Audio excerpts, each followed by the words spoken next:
दोस्तों, हम आपको कई बार अलग अलग पहलू बताते हैं प्रवर्तन डिपार्टमेंट के बारे में, ईडी के बारे में। कई पहलू आप जानते हैं और उसको मैं एक एक बिंदु में दोहरा दूं। किस प्रकार से ईडी मुख्य रूप से और साथ साथ सीबीआई, आईटी इत्यादि इत्यादि एजेंसीज को एक साझेदारी, एक गठबंधन बना रखा है सरकार ने। किस प्रकार जो 10 या 20% राजनीतिक पहलू वाले केस होते हैं, उन 10 या 20% राजनीतिक पहलू वाले केसेस के 99% केस विपक्ष के विरुद्ध होते हैं, उनके लीडरों के विरुद्ध होते हैं। किस प्रकार से पूर्व चलने वाले केसेस जैसे ही दल बदल होता है रुक जाते हैं, बंद हो जाते हैं, अवरुद्ध हो जाते हैं, खत्म हो जाते हैं। किस प्रकार से अजीबोगरीब तथ्य होते हैं कि मैं साक्ष्य हूं आपके विरुद्ध, मैं 9 बार साक्ष्य देता हूं, उसमें आपका नाम भी नहीं लेता। 10वीं बार जब मैं गिरफ्तार हो गया हूं उसके बाद साक्ष्य देता हूं, वो उसमें मैं कुछ कहता हूं, 1-2 शब्द आपके बारे में, और उसके बाद मुझे बेल मिल जाती है और उसके बाद मैं पार्डन होके साक्ष्य बन जाता हूं, जिसको अप्रूवर कहते हैं। ये सब पहलू आपके चिर परिचित हैं, जाने माने हैं, आप लोग समझते हैं, जनता समझती है। ये एक रूटीन बन गया है, लेकिन रूटीन रूल नहीं होता, अपवाद है, ये याद रहे हमेशा। अब मैं इस संदर्भ के बाद अभी हाल की छत्तीसगढ़ के विषय में आपसे बात करना चाहता हूं। छत्तीसगढ़ का सो कॉल्ड लिकर स्कैम, और लिकर स्कैम भी चल रहे हैं इंडी गठबंधन के विषय में। मैं अब छत्तीसगढ़ की बात कर रहा हूं सिर्फ, ये आपको एक संदर्भ देके, एक प्राकथन देके। शराब घोटाले की एक काल्पनिक और सनसनीखेज भूमिका लिखी गई प्रवर्तन निदेशालय द्वारा छत्तीसगढ़ के विषय में, और विशेष रूप से लिखी गई क्योंकि चुनाव आ रहे थे। उसकी टाइमिंग थी चुनाव के पहले, उसका गति और दिशा थी चुनाव के पहले, और अब कल परसों उसका खुलासा हुआ है चुनाव के बाद उच्चतम न्यायालय के निर्णय द्वारा, जिसके विषय में मैं आपके सम्मुख बैठा हूं। उच्चतम न्यायालय ने एक बड़ी विचित्र चीज आपके सामने रखी है। उन्होंने ये होल्ड किया कि पूरा मामला हम खारिज करते हैं। टुटेजा नाम था मुख्य रूप से, लेकिन उनको हर प्रकार से आरोपित किया गया था कि मुख्यमंत्री के साथ मिले हैं, 70 अधिकारी मिले हैं, शासन पूरी तरह से लिप्त है।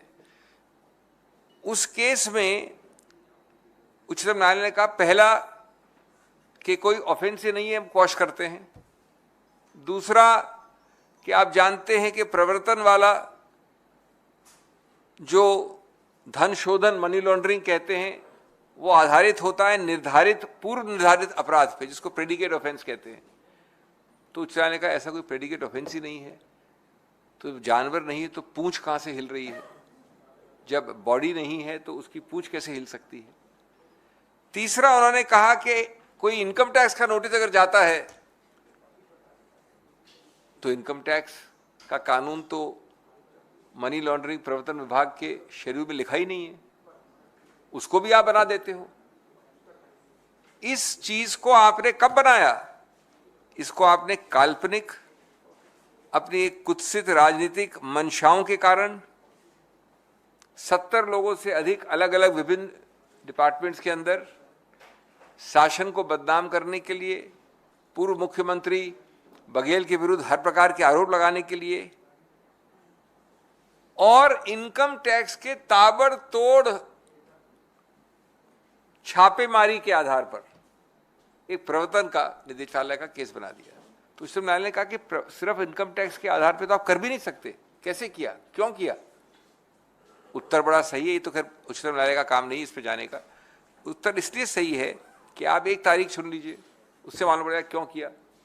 चुनाव कब थे भाई छत्तीसगढ़ में? नवंबर 2023 में थे। तो ये तो अनिवार्य है कि चुनाव की जैसी बिगुल बजी तो ईडी की बिगुल बजी। ये वो कंप्लीटली जो है एक पपेट वाली संस्थाएं हैं जिनको एक्टिवेट किया जाता है चुनाव के पहले, और आरोप पत्र नवंबर 2023 के चुनाव के थोड़ा पहले ये था कि ये लिकर स्कैम घोटाला जिसको कहते हैं तथाकथित 2019 से चल रहा है। अरे भाई 19 से चल रहा है तो 2023 में आप क्यों उठे, क्यों जगे? और इसमें सैकड़ों करोड़ की रिश्वत दी गई है। क्या हुआ उस रिश्वत का जब अभी उच्चतम न्यायालय ने ऐसा निर्णय दिया? तो उन्होंने ये भी, और ये सब चीजें माननीय मोदी जी, माननीय अमित शाह जी, माननीय बीजेपी के सभी वरिष्ठ नेताओं ने अपने भाषणों में कहा। 2161 करोड़ का शराब घोटाला, इतने सारे 70 वहां के कर्मचारी लिप्त हैं, मुख्यमंत्री लिप्त हैं, और कई इनमें से ये टुटेजा जिसका केस निर्णित हुआ, रात रात भर, दिन दिन भर वो और उनके पुत्र इस केस में, उनको प्रताड़ित किया गया, उनसे पूछताछ की गई, उनके बयान लिखे गए। ये सब क्यों किया? आप तो शुरू से जानते थे कि अगर ये पूरा आधार है इनकम टैक्स का, जो नींव है, फाउंडेशन है, तो क्यों किया? द्वेष से किया, राजनीतिक द्वेष से। इसलिए कि आप चाहते हैं कि ये इन प्रकार ऋण, जो मैं कहता हूं बाय हुक और by crook, more by crook less by hook, आप इसका इस्तेमाल करें, जिसको चुनाव के हॉट पीरियड कहा जाता है। तथ्यों पे आधारित प्रोसिक्यूशन नहीं है, इसको कहते हैं चुनावी प्रोसिक्यूशन। मैं कुछ प्रश्नों द्वारा अंत करना चाहूंगा। यदि कोई घोटाला हुआ तो ईडी ने इतनी लंबी जांच के बाद धन शोधन, ये इंपॉर्टेंट शब्द है, मनी लॉन्ड्रिंग का आपके समक्ष या उच्चतम न्यायालय के समक्ष एक भी साक्ष्य तथ्य रखा? और अगर धन शोधन नहीं है तो मनी लॉन्ड्रिंग नहीं हो सकती। आप खून के आरोपित हो सकते हैं, आप कत्ल के आरोपित हो सकते हैं, आप इनकम टैक्स के आरोपित हो सकते हैं, आप किडनैपिंग की हो सकती है, लेकिन मनी लॉन्ड्रिंग कहां हुई? और अगर होती तो निर्णय नहीं आता। यदि अपराध शराब निर्माताओं की फैक्ट्री से शुरू हुआ तो कृपया बताइए कि एक भी शराब का निर्माता को आपने गिरफ्तार किया या समक्ष रखा? क्यों? क्योंकि आपका उद्देश्य सिर्फ राजनीतिक द्वेष, राजनीतिक विरोध करने वाले लोग, विपक्ष के लोग।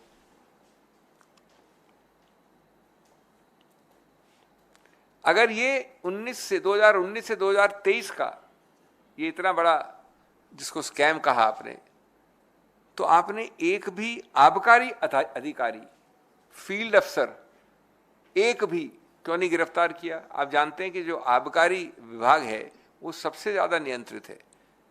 आप फैक्ट्री से बाथरूम नहीं जा सकते बिना एक नियंत्रित तरीके से, उसमें लिखना पड़ता है, रजिस्टर एंट्री करनी पड़ती है, ट्रक निकलती है, ये सब होता है।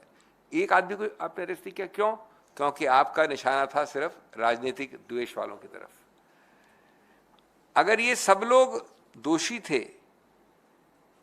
यानी कौन?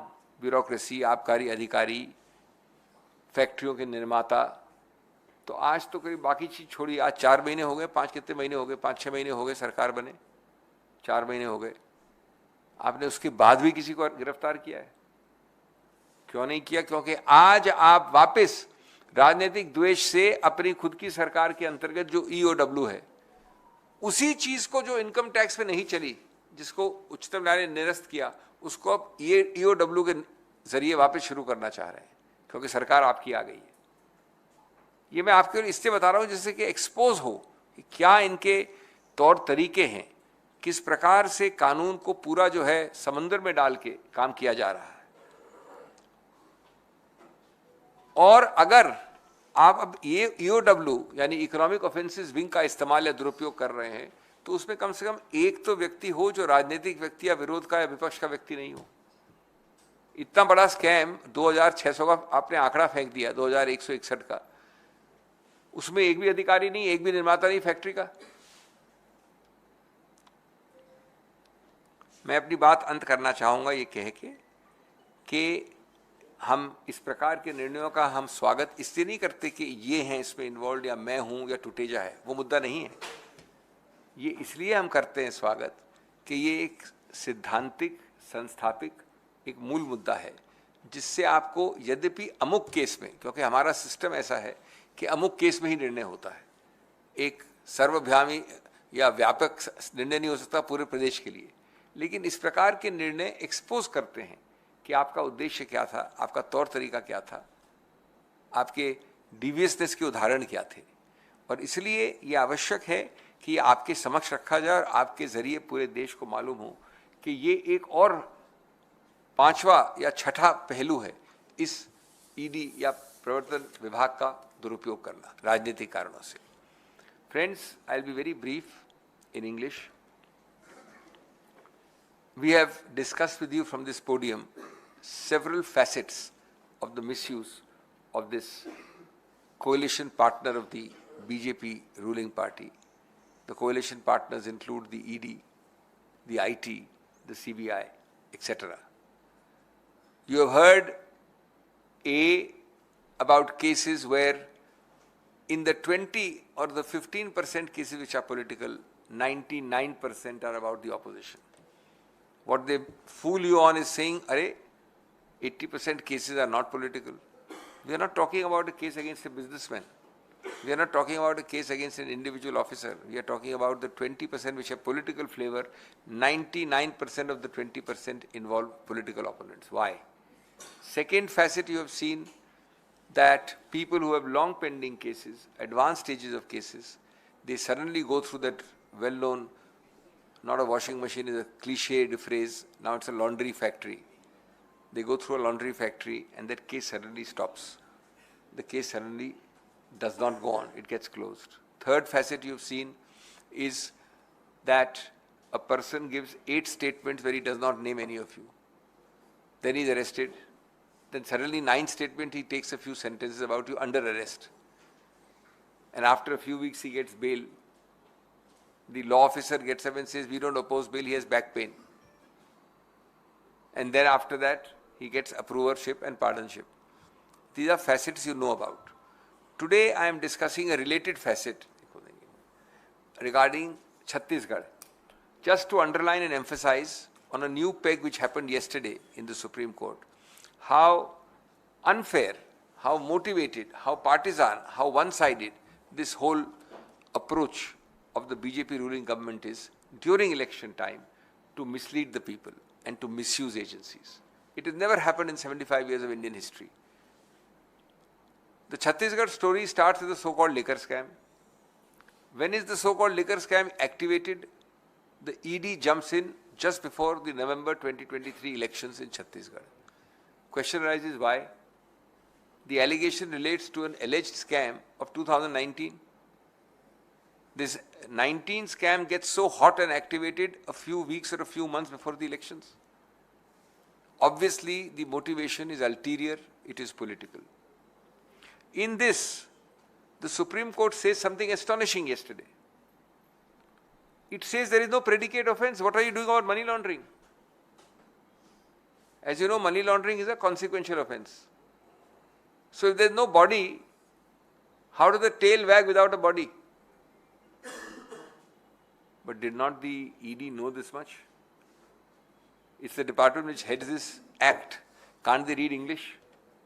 The entire case which was decided yesterday involved income tax allegations or notices. Even a first-year student of law can pick up the act and read, income tax is not a scheduled offense. Income tax act is not in the list of PMLA schedule. Then why did you start this? And you started it based entirely on hundreds of raids, searches, etc. And hours of statements recorded. The very same people who were petitioners spent days and nights, father and son, in custody.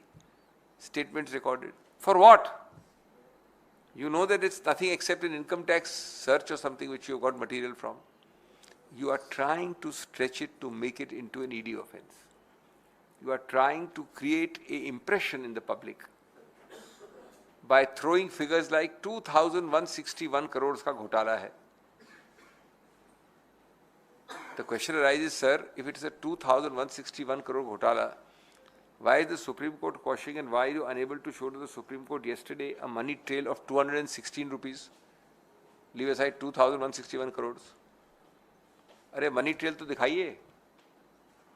And the other question is that you have done this out of a distorted view of politics, a distorted view of cheap politics, a distorted view of a level playing field, a view in which your object is to shoot and scoot, paint them black, and we'll see later on the consequences.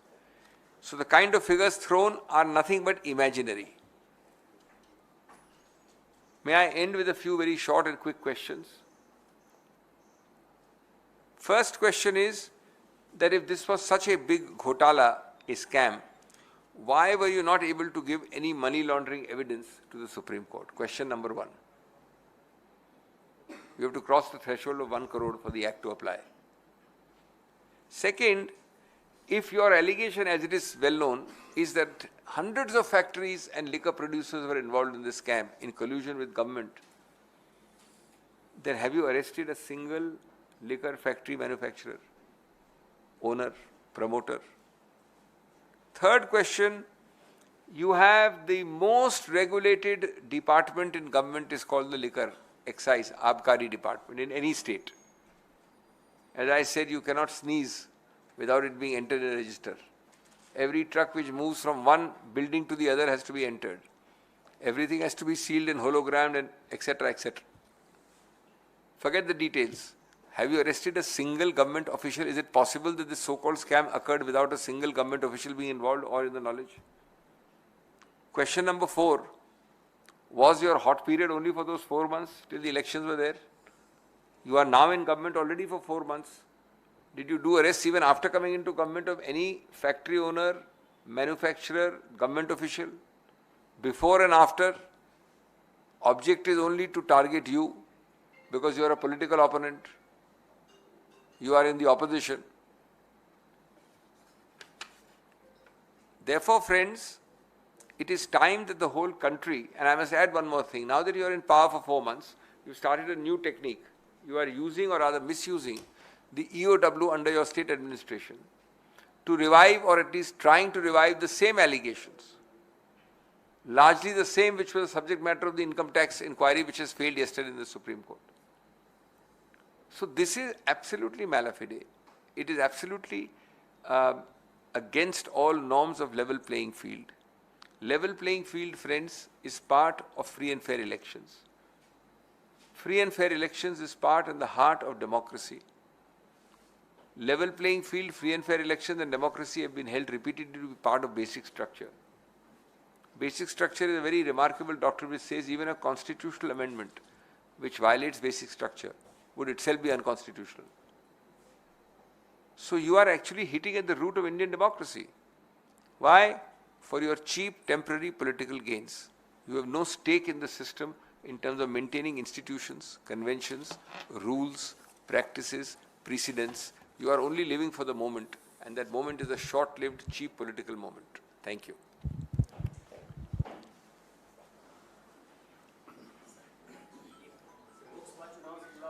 पहले इसको खत्म कर लें. Let's finish this topic first. We'll finish this topic first. Only on this topic. बाद में बात करेंगे और चीज़ों की. पहले खत्म कर लें. Hello, sir. Sir, after the Supreme Court thing yesterday, the ED has registered a case based on the Chhattisgarh police FIR that was registered on January 17th against the 70 people involving the bureaucrats and some of your party leaders also. What do you have to say on that? Exactly what I said. This is nothing but neither new wine nor new bottle. Having tasted defeat in not finding anything in the income tax, after all that was a central agency for 4-6 months. Now that you are in power, you want to keep the pot boiling. You are really now trying to revive, cook the same old thing in the same old bottle, create a khichdi and keep it simmering to give an impression. Till now I have heard of no arrests as far as government officials or manufacturers are concerned. But the real issue is, have you demonstrated that if the EOW you have activated now, why was the very same facts not available to the ED? I don't understand. It can't be that the ED's powers are lesser than the EOW's. So it is clearly a motivated, politically slanted approach. Sir, जैसा कि आपने high court में भी कहा था और बार बार ED का दुरुपयोग नॉन लेवल प्लेइंग फील्ड बनाने के लिए लगातार लोकतंत्र में किया जा रहा है। ज़्यादातर नेता इसके सेक्शन 45 का मामला उठाते हैं, ट्विन बेल कंडीशन का मामला उठाते हैं। ऐसी स्थिति में जब ईडी विपक्ष के लिए सबसे बड़ा विलेन बन चुका है, इसके जो महत्वपूर्ण इस तरह के जो सेक्शंस हैं जो कि ज़्यादा खतरनाक दुरुपयोग जिनका हो रहा है, इनको किस तरीके से स्ट्राइक डाउन किया जा सकता है या इनके दुरुपयोग को रोका जा सकता है, क्योंकि सबसे बड़ी चुनौती वही है।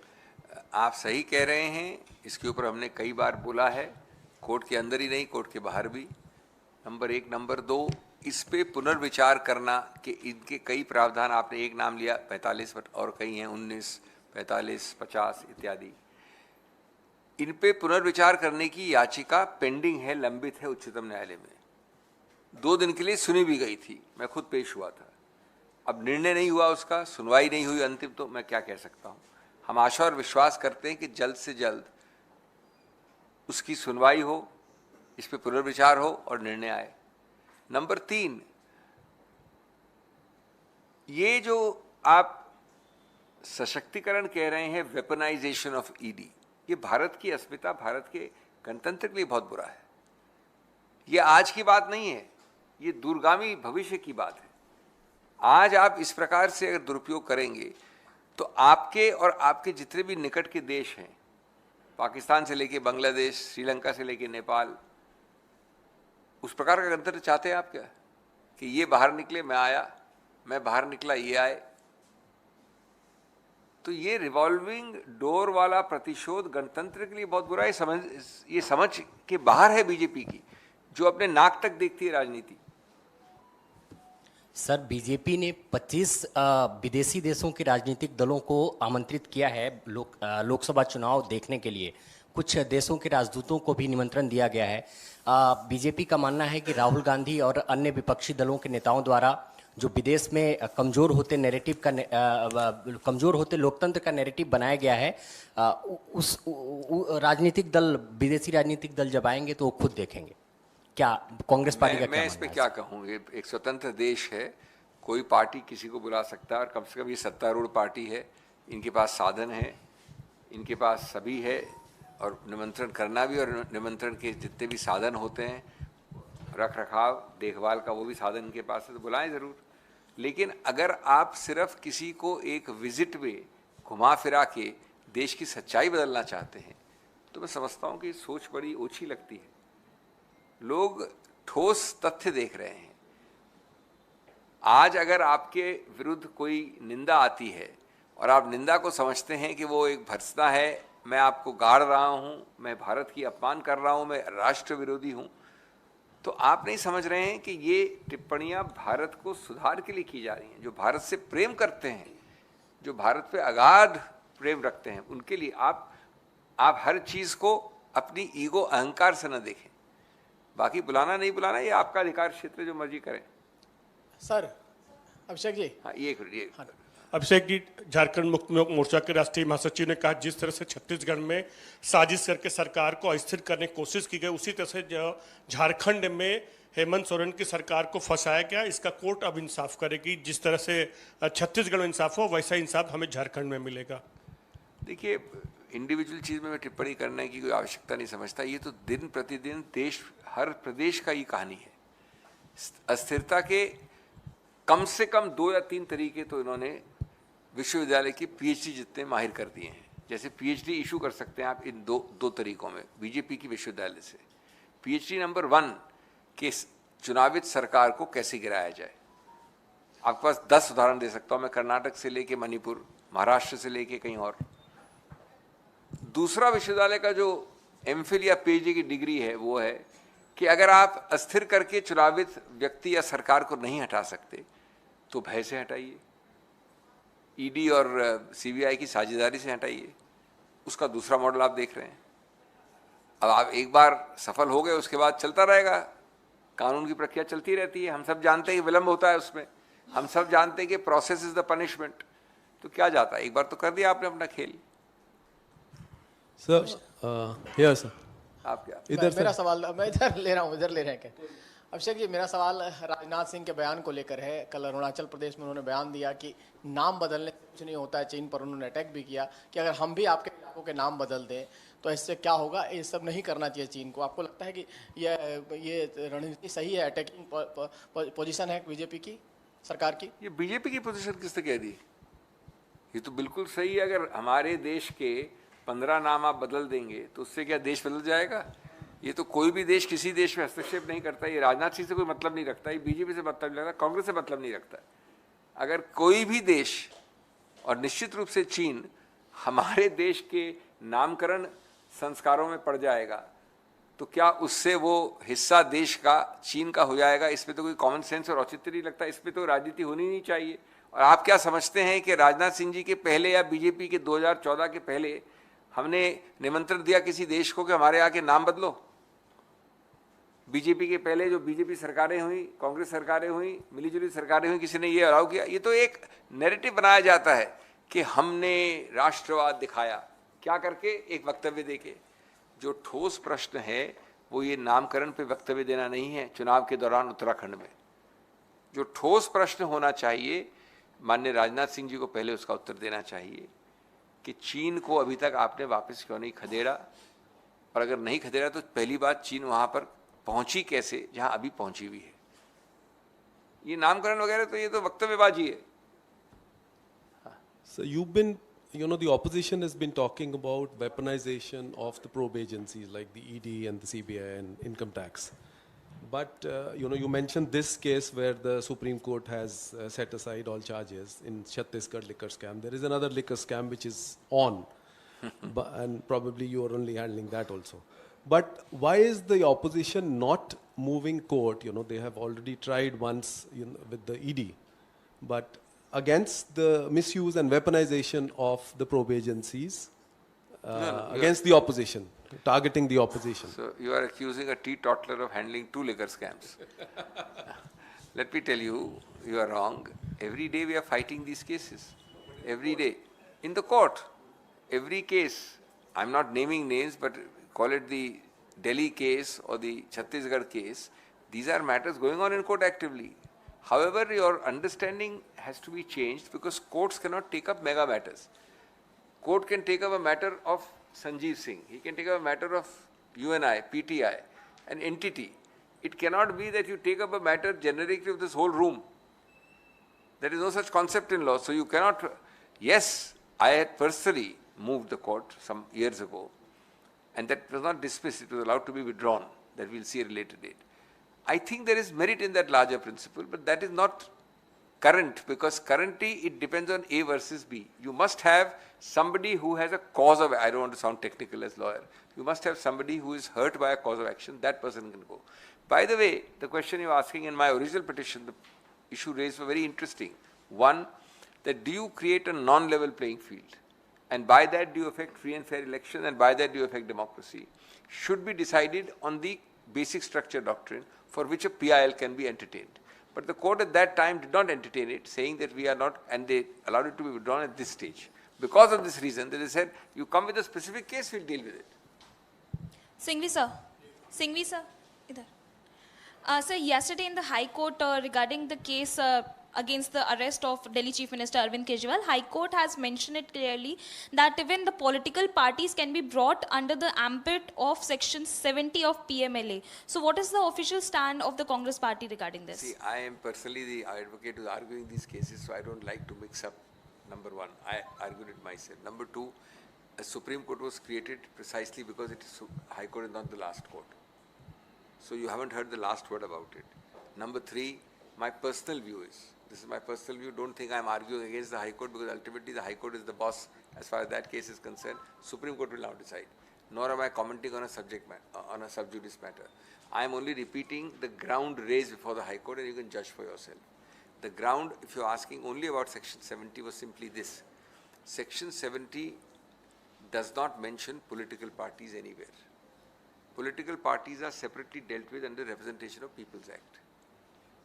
Now, in criminal law, you cannot have vicarious liability. Vicarious liability means that if a company has done some crime, the managing director of that company cannot be guilty just because the company is guilty, unless it is shown separately that the managing director was involved. So the second argument is that first section 70 doesn't apply. Second, 70 will not apply because a separate act governs political parties, and this act has chosen not to apply that act here. And thirdly, assuming it applies, you have to still show separately how the CM has done something individual. You can't simply say, आपने किया AAP ने, तो इसलिए automatically उनका जो CM है वो भी दोषी है. तो ये तीन पहलू हैं, ये निर्णित होंगे. अभी तो निर्णय आया, अभी उच्चतम न्यायालय गया है, आज भी हमने मेंशन किया, लगेगा मामला. अभी कोर्ट आप जानते हैं बंद है, कचहरी बंद है.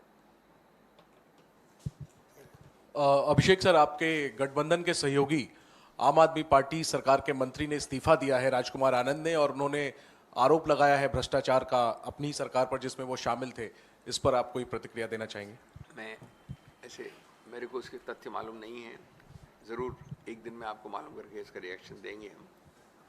मुख्य रिएक्शन तो आपको आपसे पूछना चाहिए AAP से, लेकिन मैं वास्तव में नहीं जानता क्या कहा है उन्होंने.